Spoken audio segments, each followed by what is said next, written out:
Hello, everyone, and welcome to today's special COVID-19 webinar hosted by the International Society for the Prevention of Child Abuse and Neglect.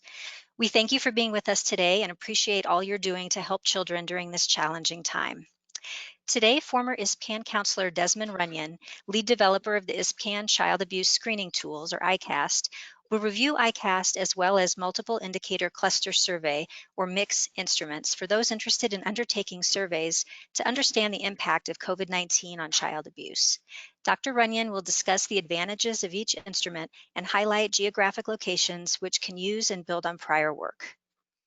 ICAST is an instrument used worldwide to measure the extent of child maltreatment. Available in many languages, it includes surveys for parents, children, and young adults that are rights-based, reliable and valid, culturally sensitive, and easily translated. Access to ICAST is free for ISPCAN members. You can learn more at ispcan.org. Right now, I have everyone on mute to avoid background noise. We welcome you to enter your questions in the questions box throughout the presentation. Dr. Runyan will respond to questions and comments at the end as time permits. We will also be asking a few poll questions at the beginning. Please note that the slides for this presentation are available now in the handout section of this webinar. The recording and slides will also be posted on the ISPCAN website for a limited time after the webinar. Then they will be archived and available for members only. Dr. Desmond Runyan is Emeritus Professor of Pediatrics at the University of Colorado, Professor of Epidemiology in the Colorado School of Public Health, and Emeritus Professor of Social Medicine at the University of North Carolina. He also served as the Executive Director of the Kemp Center until September 2018. His research over the years has addressed the identification and consequences of child abuse and neglect and the epidemiology of child abuse internationally. He designed the longest multi-site prospective study of the consequences of child abuse, called LongScan, now more than 30 years in duration. He also helped design and conduct the first U.S. study examining the incidence and consequences of abusive head trauma, and led the development of ICAST, which is used in more than 50 countries. Dr. Runyan currently directs a National Institutes of Health R25 grant, training researchers in the field of child abuse and neglect. Des, we thank you so much for being with us today and sharing this information. Now I will turn it over to you. One moment, please.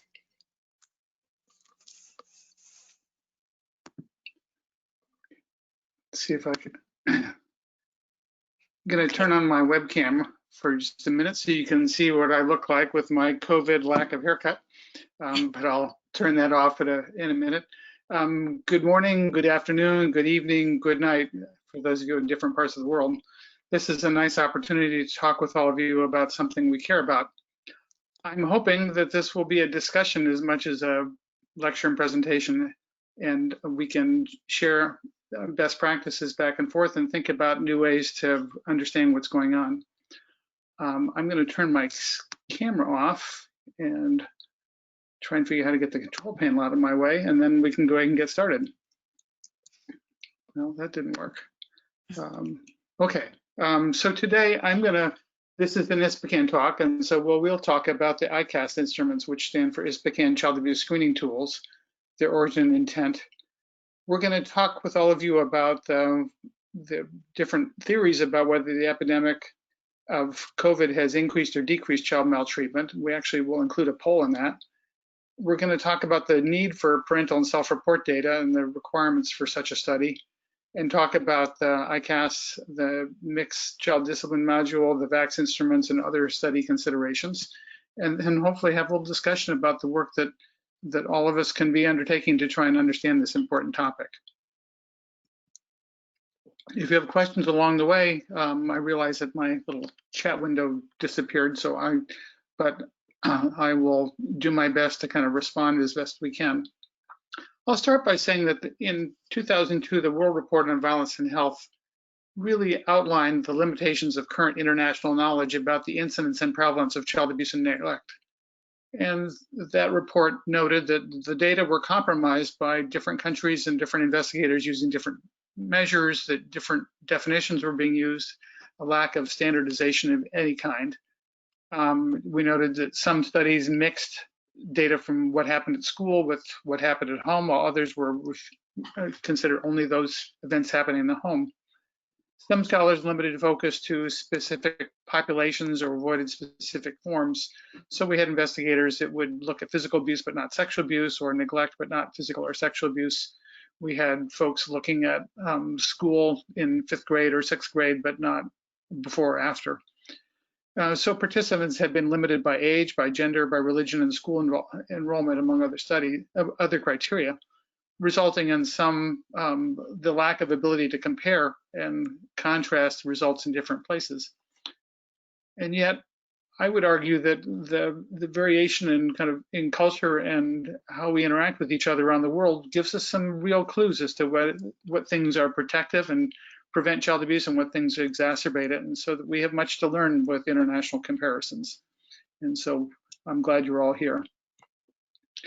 The UN Secretary General led a study on violence against children, and that report specifically talked about the need to develop instruments to measure maltreatment that were rights-based, reliable and valid, globally useful, culturally sensitive, and easily translated. And that set of requirements, ISPCAN took the challenge, and we organized a couple of meetings and pulled together originally 40 scientists and then 120 folks to kind of put in an Adelphi process to try and make this instrument. The reason we think this is important is because our experience has been that child abuse is associated with a variety of stresses on families. Financial stress is kind of the leading one. We know that poor families and families that have recent changes in income have much higher rates of child abuse than families that are well off. That increased child abuse rate seems to be cyclical with recessions and depressions in the past. We do note that child abuse in the United States by official report has declined since 1993, and that parallels a period of expansion of jobs and income that happened in the 90s and has persisted with some minor changes, but has not gone down. But we also noticed during the same period of time, there's been a 75% reduction in domestic violence and a 50% reduction in teen pregnancy. And that in the United States, there have been expansion in different states of paid parental leave, increased minimum wage, and other policies that help support families. So there's reason to think that the changes we're seeing are because of policy and environmental changes happening in the lives of children. We also note that in 2008, there was a recession in the US that has been linked to dramatic increases in abusive head trauma rates across the US. But we also note that other things have triggered similar kinds of rate increases. We did a paper a number of years ago showing that in eastern North Carolina, when there was a hurricane that brought flooding and disaster declaration for about a third of the state, there was an increase in abusive head trauma in that third of the state. But COVID-19 and quarantine may be very different. In many circumstances, families are actually at home together, quarantined together, with less interaction with their neighbors. There may be less opportunity for sexual abuse as multiple people are in close quarters and there are eyes on the child, or it may be that there's an increased opportunity for sexual abuse because no one else is seeing the child and they can be isolated from others and less protected. One could postulate that there's less neglect going on as parents are in the home and therefore with their children and they're responding to their needs and feeding them and caring for them and supervising them. But one could also argue that increased neglect as parents are caught up in their own reductions in income and the stresses and strains. It's pretty clear that when there's increased stresses and strains, that physical abuse is more common, and being locked in an environment, a smaller home or restricted activities with a young child who is rambunctious and getting into things and wanting to be involved may create some tensions as well, and that may result in increased physical abuse. So activity and conflict, one could postulate that there are a variety of changes that are happening. What I'd like to do now, Heather, if we could do the poll, let's ask people what they think is going to go on here. Yes, hold on one second.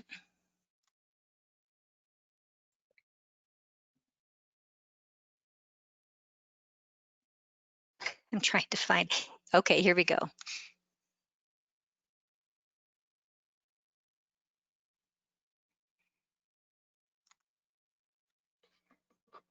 So the instructions here, Heather, are that the people should go onto their computer screens and check off one of Yes, these. so yes, the poll box should appear. It looks like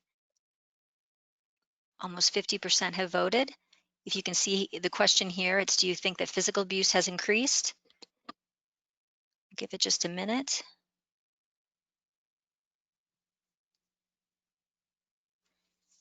Hopefully everyone can see that.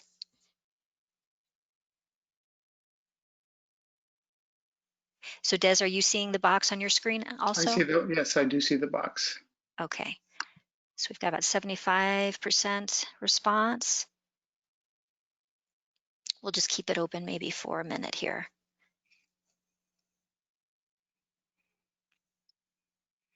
Okay, that's been a minute, so the numbers look pretty clear. Good, why don't we go on to the next question then? Okay.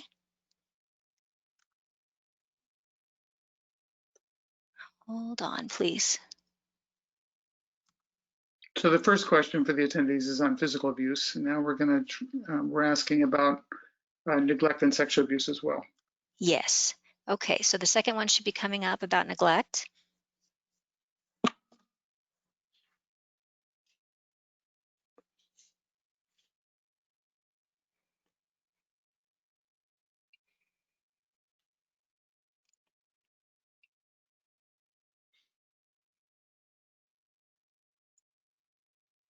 So I guess I'm not sure if the attendees are seeing the results. I'm not seeing them, so.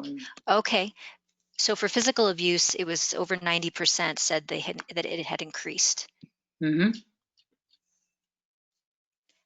And right now we've got, so for neglect, right now we've got 44% say increase, 24% say decrease, and 31% say stay the same. Good, and then let's add the sexual abuse question next. Okay.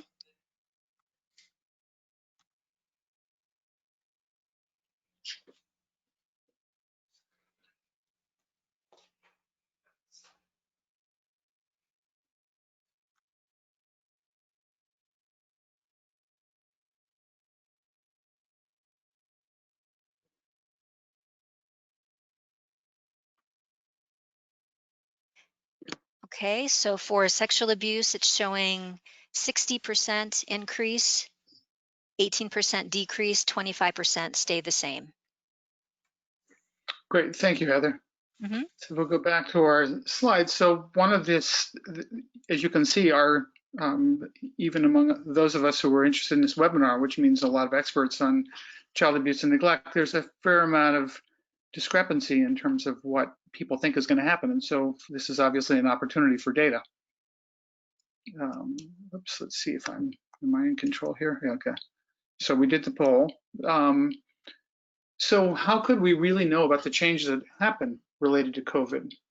I think it's fair to say that official statistics will be insensitive. One of the things that's very clear in our newspapers in our region is that reports have gone down, that official reports have gone down to the agency, and that may be because the teachers and they aren't seeing the kids, the medical personnel and the nurses aren't seeing the kids, and other reporters who might potentially be reporting aren't around the children, and so that those kinds of sources may be gone. There's less physical scrutiny of the children themselves. When you do take a child, it's now by telemedicine in many places, including in our location here in North Carolina, which means there's less physical scrutiny to the whole child, just it focuses on the complaints. We do see reports that the calls to the hotlines for help that the states and agencies run in the United States have gone up. But for other services, we don't know. And the other caveat here is if we could do surveys of adults about their childhood, but this just happened and it's going to be years before we can get a pretty good answer by looking and asking children about what to do. So surveys such as the multiple indicator cluster survey, which is known as the MICS, or two of the ISPCAN child abuse screening tools, which the parent version and the child version, may be the most sensitive ways to assess changes related to COVID and quarantine.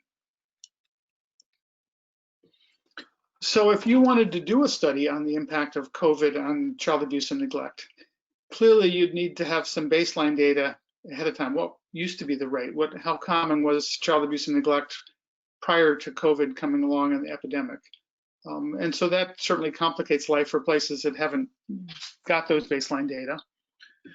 You also need to do a population-based survey using the same instrument before and after so you can see changes.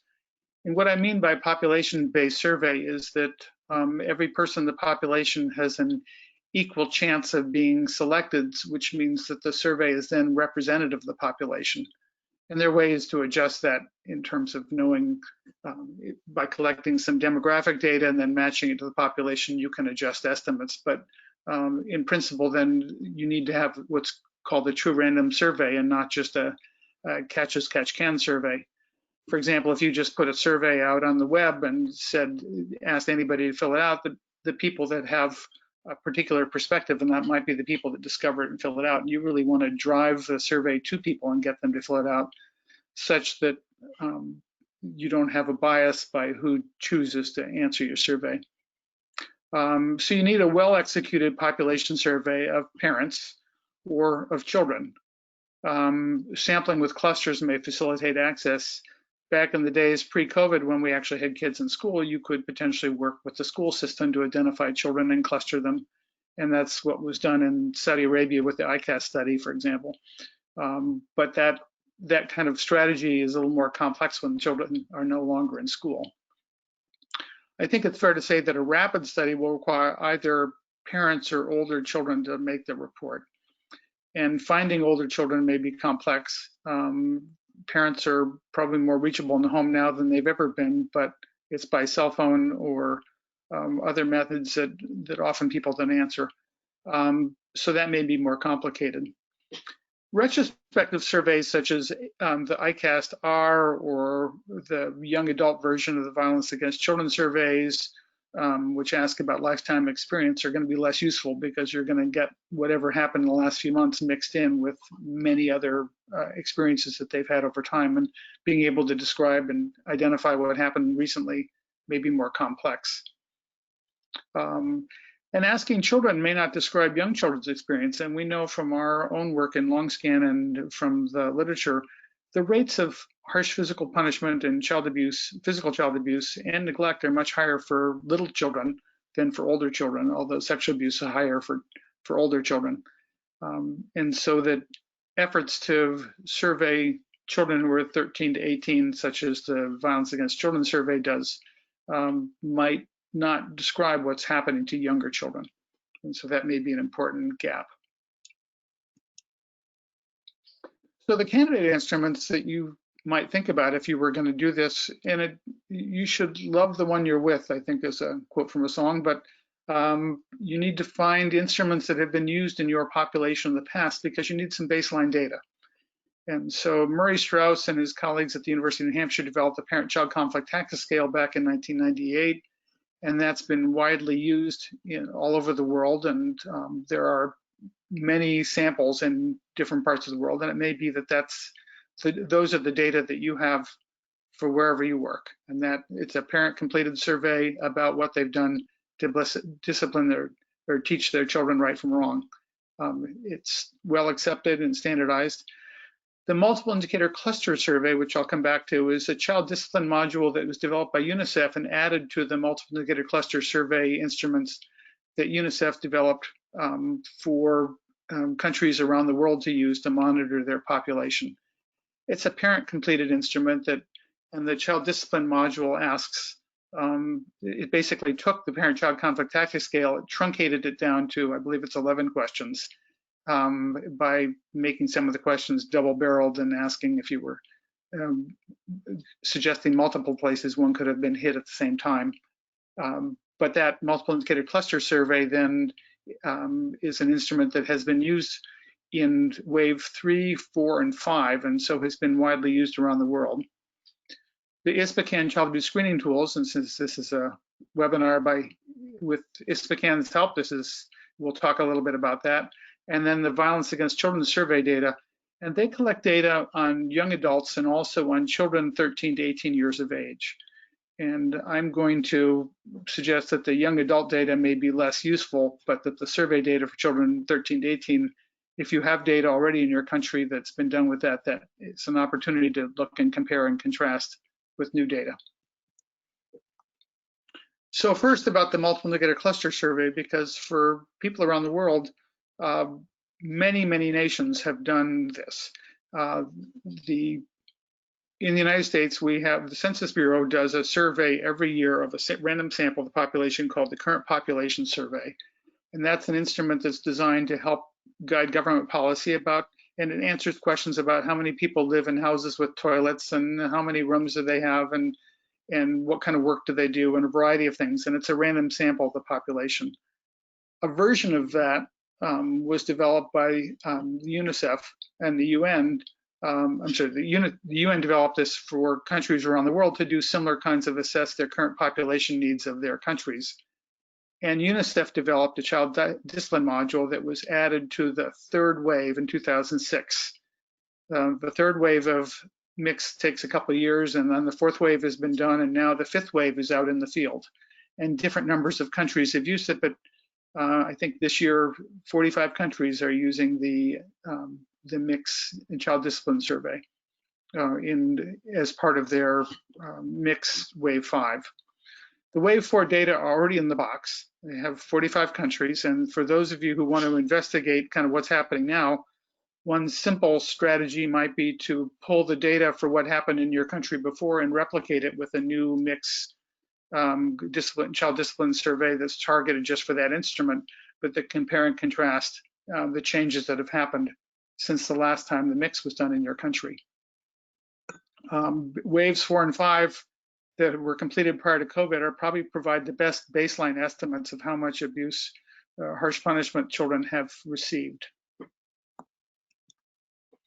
This is the discipline module. There's corporal punishment, and you can see questions about spanked, hit, or slapped him on the bottom, hit him elsewhere with something like an object, shook him or her, slapped him or her on the head, on the hand, arm, or leg, hit or slapped on the head, face, or ears, or beat him up.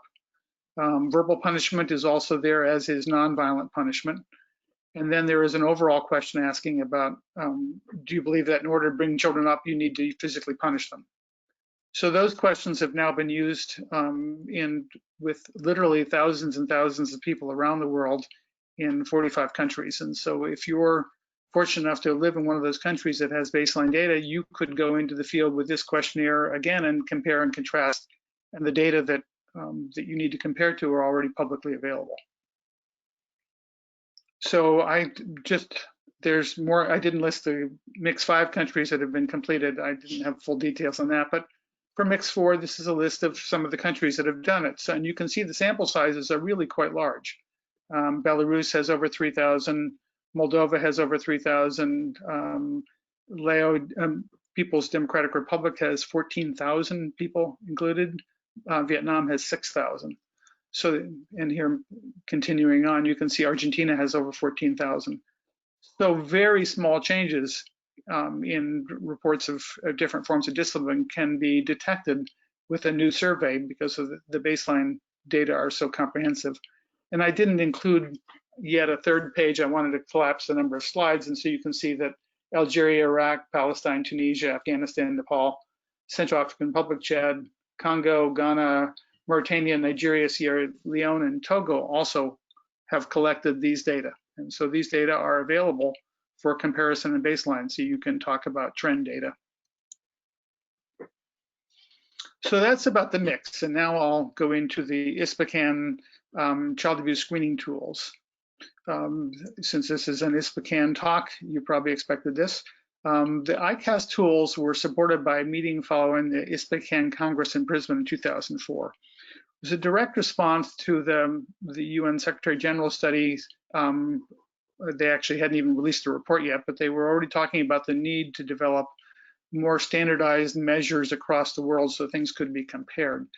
And so we invited 40 researchers, clinicians, and representatives of NGOs to meet in Brisbane for a couple of days at the end of the ISPCAN's International Congress to work on developing, and in my mind, I had thought about one instrument, a parent instrument, But in fact, the group took us in a little bit different direction, suggested we needed 3 different measures: a parent completed form, a version that could be given to youth after they became adults about their childhood, called the youth retrospective form, kind of an exit report on childhood, and then a version that children themselves would complete.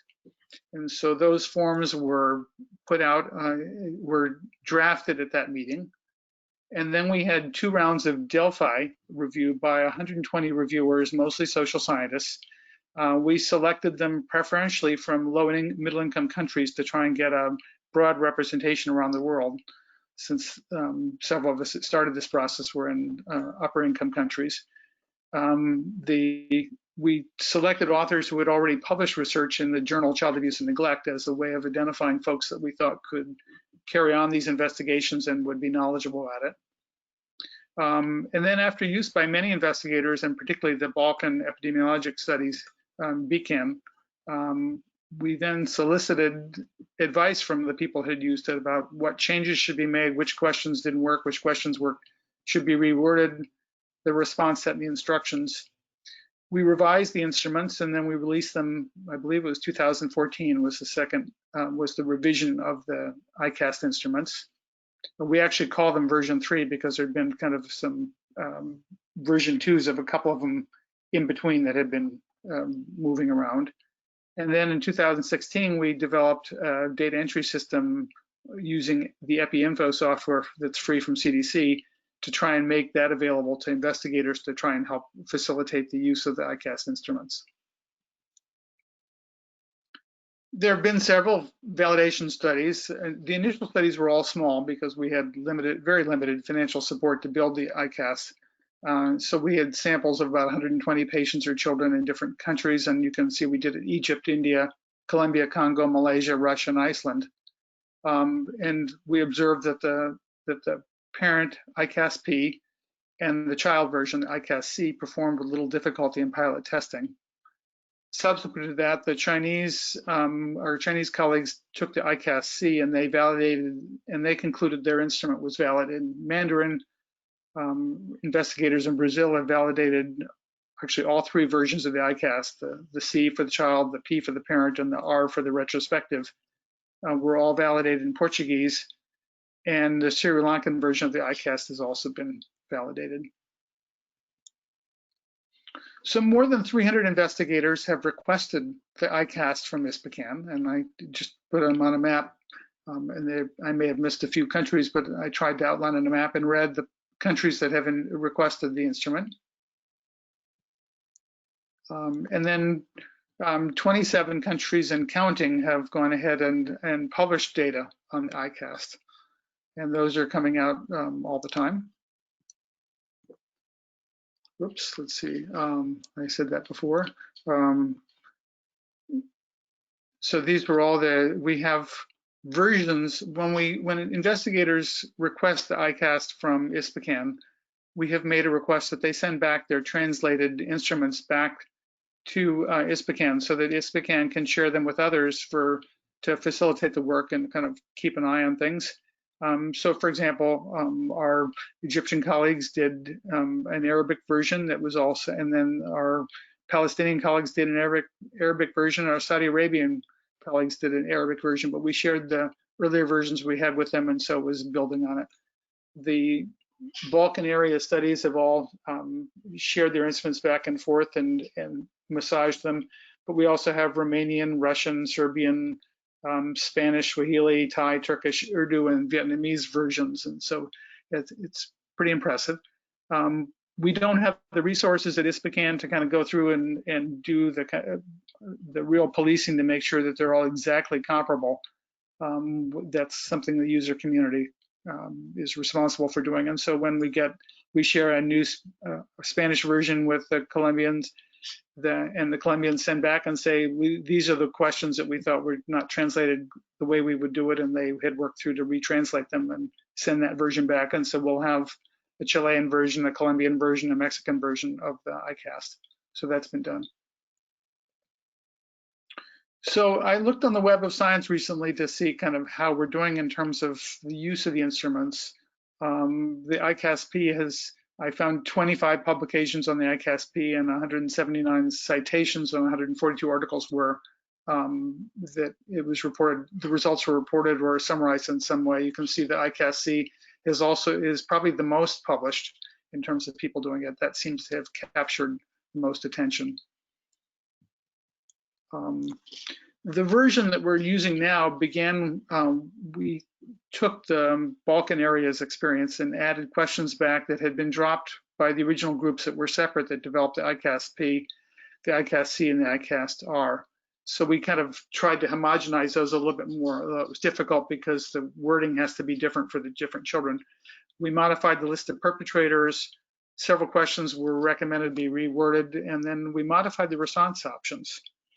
Originally, we had adopted the response options from the conflict tactics scale, which start with 0 and then go up. But we found that if you ask somebody if they've ever done this and they say no, and then you ask them, have you done it 2 or 3 times, and they say, I've already said no, and then you say, because you have to go through all the questions. So reversing the response options has made that we ask about, have you used this once a week or more, or greater than 50 times, and then dropped it down, and that's not in the past year, but it's happened before, which can be used for the lifetime retrospective assessment, or never in my life, or no answer. In the ICAST-P in particular, there's ample evidence that parents will reveal startlingly sensitive information by interview. The advantage to parents is that they can understand informed consent. You don't have to worry, is the child old enough to be asked to report what's happening in their family? The parents actually, in order for the behaviors we're asking about, were present, so it's reasonable to ask the parents. We ask about the behaviors in the context of child rearing. We say all children have a need to be disciplined or taught different things, and have you used these different things with them? So it's normalized. There are demographic questions, there are discipline, 8 of the questions on sexual abuse. There's one attitude about corporal punishment, and there's a few parent demographics.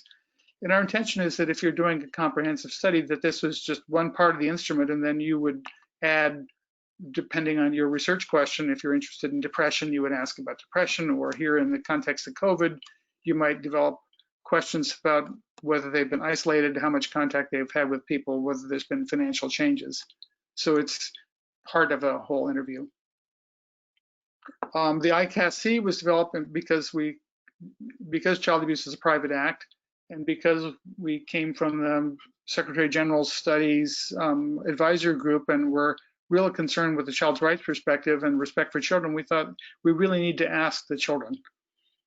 Research ethics requires informed consent and respect for persons, and we actually wrestled with that. And in an earlier project, the LongScan project that I've been involved in, I wrestled with this with a whole group of colleagues, and we concluded that children under 10 probably couldn't be assumed to understand informed consent, and that we probably couldn't directly ask children under 10 about their own maltreatment. But we have had multi-year experience asking children directly and found that children understand and reveal higher rates than their parents reveal. And in fact, in our LongScan study, how children turn out psychologically is better predicted by child report than by parent report. And so you can see that for the ICAST-C, we also modified to start with frequent and go to less frequent responses. I'm sorry, that got duplicated again. So, and then I'll just comment about Epi Info. We get questions all the time about scoring the ICAST and which things should be counted as abuse. And we've felt very strongly that that's up to investigators at their own countries, that we can tell you if somebody's been hit on the head, because that's a question, or hit on the buttocks with an object, but whether the investigators and whether the local community regards that as abuse or not is something that we thought the investigators needed to have control over. And so we systematically recommend that you use focus groups of parents and professionals to decide which things you're going to count as abusive in your own environment. And so the manual that comes from ISPCAN is very clear that that's not determined overall.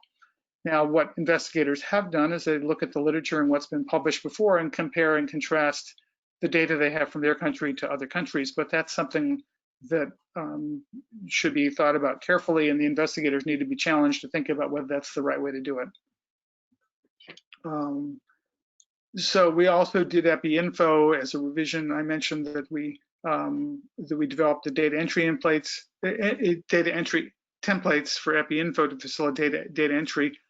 What that requires is that you not change the numbering on the items when you translate them, so that, and if you add new items, you add them in places it won't alter the numbers before. So you can then use the Epi Info with the numbers they have, and there's a mechanism for doing that.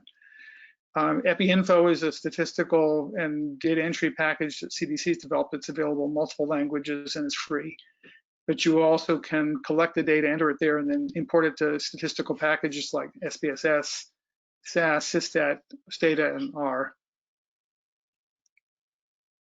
I won't go into the Epi Info in more detail. I left it here on the slide so you can see a little bit more about it and have it as a handout for coming back, and ISPCAN can help you with that, or I'm happy to answer questions and help respond.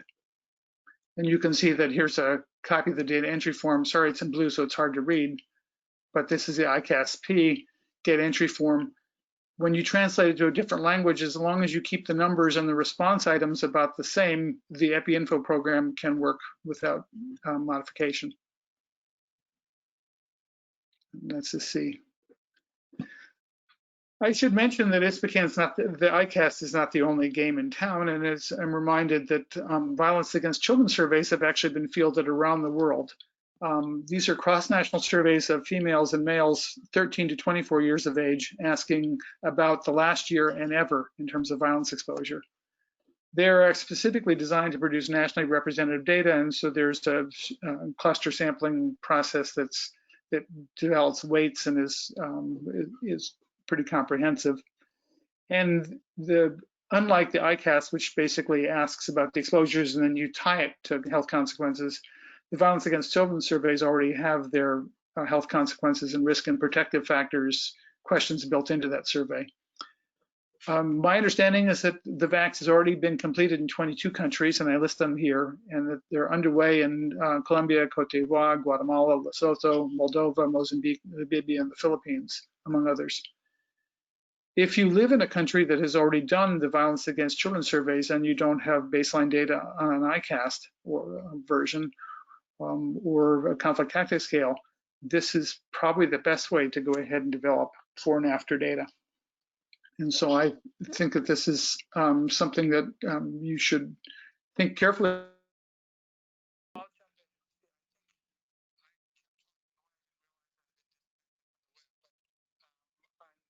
Slide 33, I was talking about the violence against children surveys, which are cross-sectional surveys of males and females 13 to 24 years of age asking about last year and ever violence exposure, that were designed to produce nationally representative data, examine the health consequences and risk and protective factors all in one instrument. And to my knowledge, surveys have been completed in 22 countries. I listed those. If you're fortunate to be in one of those countries, they're data. And I understand they're also underway in Colombia, Cote d'Ivoire, Guatemala, Lesotho, Moldova, Mozambique, Namibia, and the Philippines. And so if data have been collected as baseline, then you're golden, because you can do a new round with the instrument and look for changes.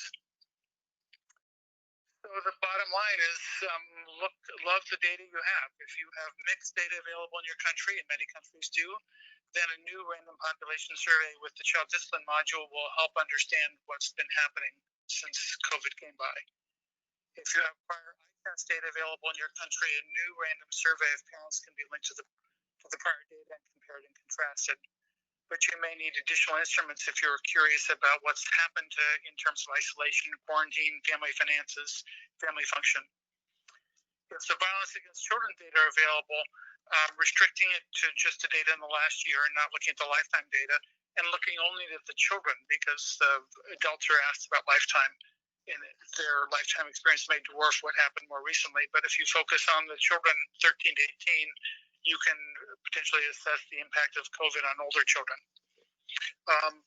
My underlying perspective on this is the parent-provided data is better because child data can be seen from across the ages, all ages, and since the youngest children are at highest risk for physical abuse and children for physical abuse in particular, the parent data may be very valuable.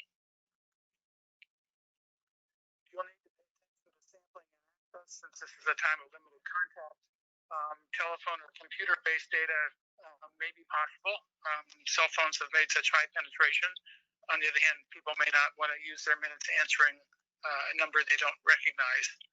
Mail surveys are again in fashion because so many people in the United States have gotten to the point where they don't want to answer their cell phones with numbers they don't do, that mail surveys are back in fashion. It will be difficult for you to interpret new ICAST, VAX, or mixed data if you don't have prior data in your country, in your communities. But in that case, a second wave of data collection when COVID is waned could allow interpretations of data that you collect now. And it's still worthwhile understanding a little bit about the burden of abuse and neglect on children now, even if you don't have underlying baseline data. You just can't talk very much about what the contribution of COVID has been. Other considerations, a new survey using the mixed discipline module or the violence against children work are likely to have great power as those baseline samples are very, very large, in the thousands. New surveys following up on the ICAST will probably have a greater ability to distinguish perpetrators and acts because the instrument's much more detailed. And finally, it's expensive to do this work, but funding for these studies is likely to be available from OAK, local foundations, CDC, and national other health resources. The ICAST instruments and field guides are all available from ISPCAN.org. The VAX instruments and Epi Info are available from CDC. You can get tutorials on Epi Info on YouTube and at cdc.gov.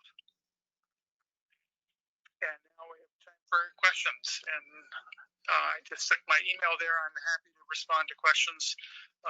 There are a variety of ways to reach me, but the two that seem to be most supported technologically are the UNC, University of North Carolina address or Gmail.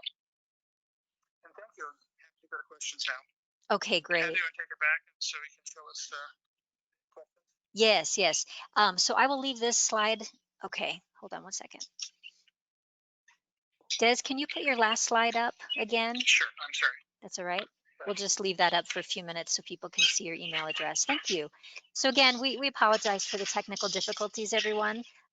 We'll get to a few questions here. I realize we don't have a lot of time, but you can contact Dr. Runyan here at his email address if you have a specific question that we can't get to. So the first question, this attendee is asking, at the beginning, you mentioned that ICAST may be the most sensitive way to assess changes related to COVID and quarantine, but I noticed that ICAST has been developed based on the sample during the time before COVID. Can you elaborate a little on the extent about how this tool is able to be sensitive to the changes specifically brought on by COVID? Sure, I'm happy to respond to that. So the COVID has resulted in people being in the home, and at least in our neighborhood, we're all kind of captured in our homes, and it seems to be pretty common across the U.S. And also around the world. So there are the question of who the perpetrators are and what's happening in terms of specific acts, and specifically with younger children. And the mix, some of the other choices, the mix doesn't answer questions about perpetrator. It mixes both parents together. And limits the ability to know what parts of the body are involved, and it doesn't ask as much about neglect. So that seems to be limited there. The Violence Against Children survey would be another useful instrument, and if you have the baseline data, that would be very useful. But it's the Violence Against Children survey is asked children 13 to 18, and then 18 to 24, I believe, are asked, and they both get retrospective and in the last year. But the 18 to 24-year-olds probably aren't the same. We don't have the same interest in understanding what's happened to them. And the Violence Against Children instruments collect data about other people and other forms of violence that children have experienced. But if they're trapped in the home, that may not be the kind that's the most salient. So my point with the ICAST is we specifically were targeting measuring behaviors that were abusive or neglectful, and we identify who the perpetrators are and the children are in such a way that we can be more conscious of kind of what's happened.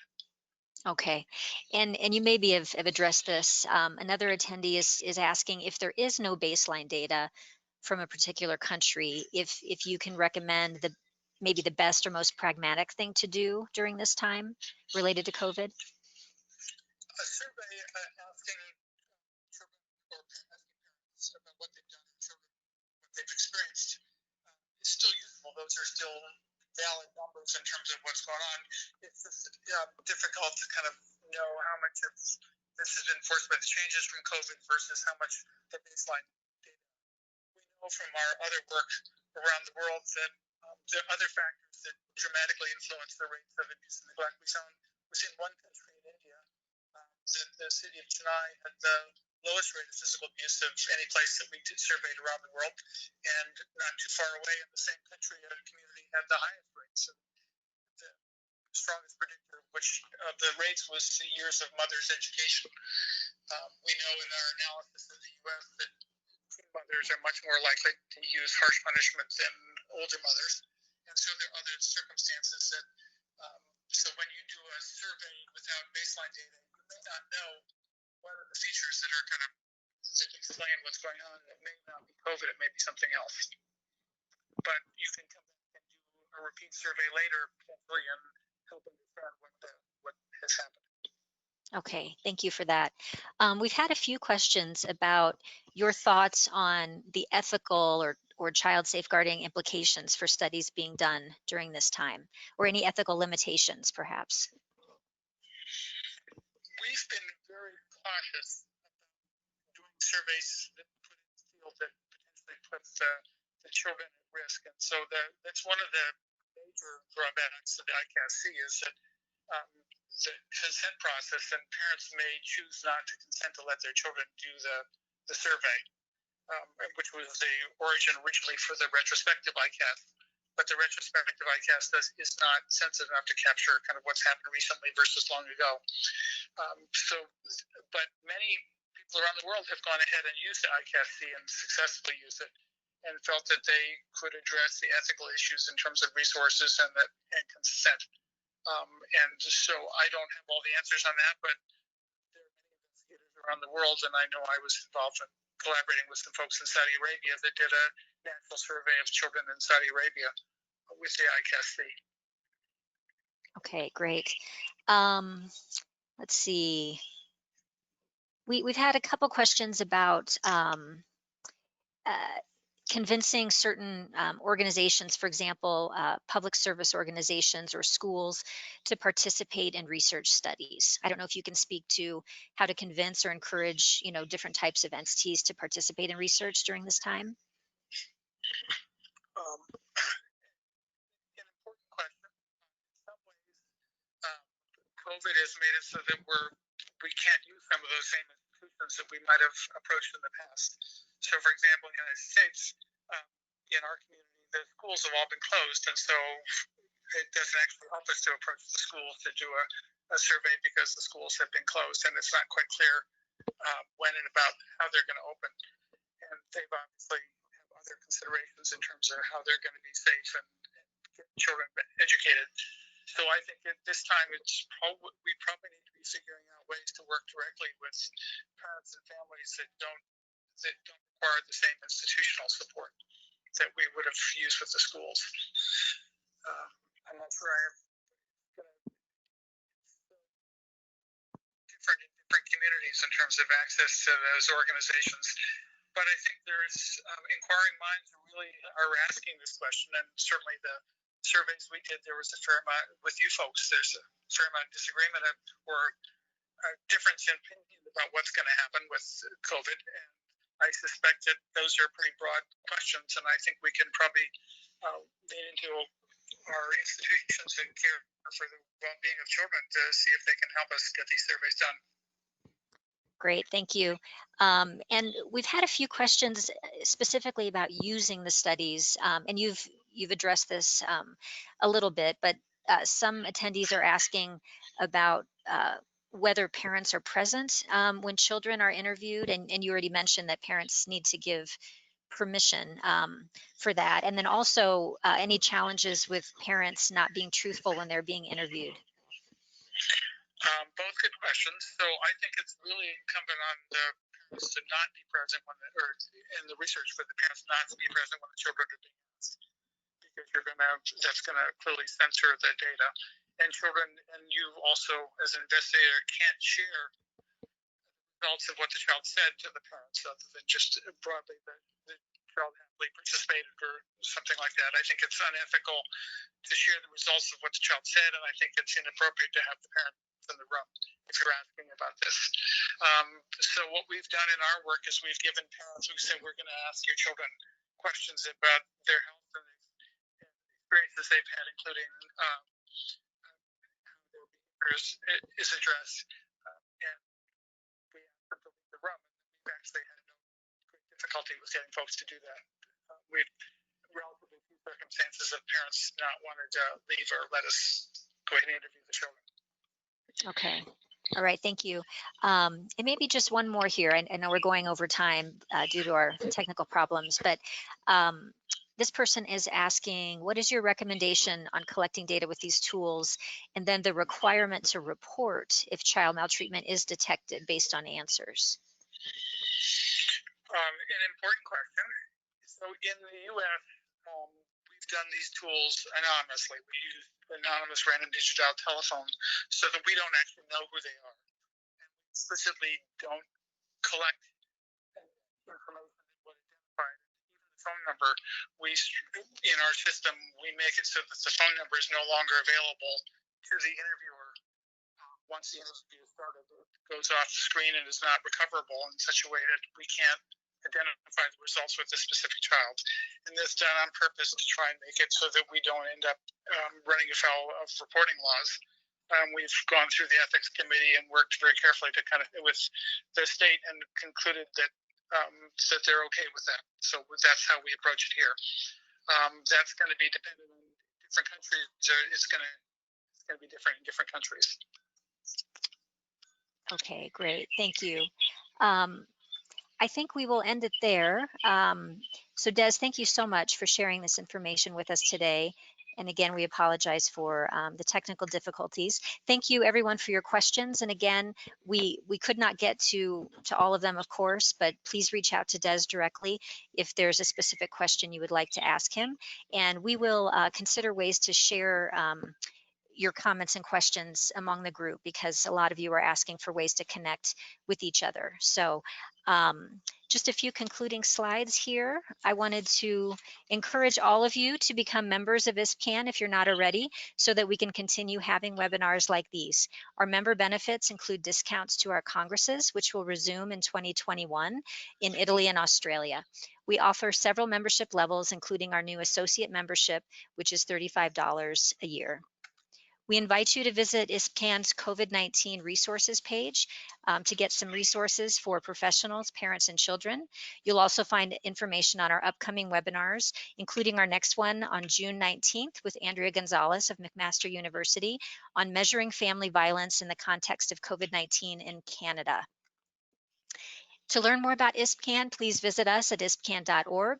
A recording and slides from today's webinar will be posted on our website shortly. If you have questions or comments, please contact us at resources@ispcan.org. Thank you all again for joining us today. We hope you stay safe and healthy and stay strong, and have a great day or night depending on where you are. Thank you so much, Des. Thank you, and thank you, participants. And I'm sorry for the technical difficulties, but I'm happy to respond to questions in email. So please don't hesitate to reach out. Okay. All right. Bye-bye, everyone.